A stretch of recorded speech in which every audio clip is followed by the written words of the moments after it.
A 77-year-old man and 2 dogs were killed in a high-rise fire in Aiea this afternoon. According to the Honolulu Fire Department, the blaze broke out around 11:30 a.m. on the 29th floor of the Lele Pono condominiums.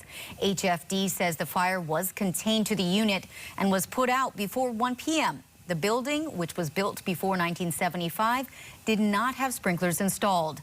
Some comparing today's deadly blaze with the Marco Polo fire in 2017. I spoke to an expert who says building owners and managers need to be more proactive.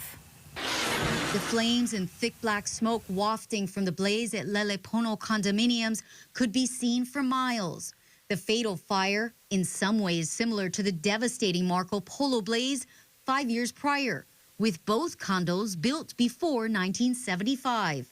So it's also a non-sprinklered building like Marco Polo was, and also an open-air corridor type of stairwell system. The Marco Polo fire is considered one of the most destructive high-rise fires in Hawaii history, with 1/3 of the apartments in the building sustaining some sort of damage.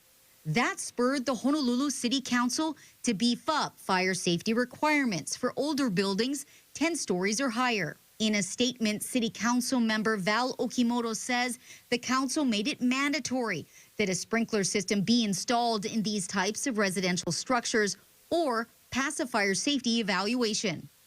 According to HFD, out of 302 buildings that turned in their fire life safety evaluation in the last report, only 29 had an acceptable score.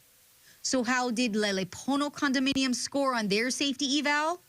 At the time that they did turn in their fire life safety evaluation, it was a not acceptable level of safety.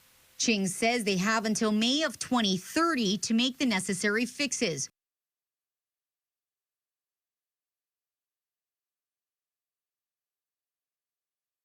A building expert tells me there's been pushback adding sprinklers due to cost. You know, how much is a life worth? You can't put any kind of value on somebody's life. I think we need to be proactive and not wait for the next fire or wait for another person to get killed. The Marco Polo fire in 2017 killed 4 people and a dog. While comparisons are being made between Marco Polo and the Lele Pono condominiums, the Hawaii Fire Association president says there are glaring differences between the two.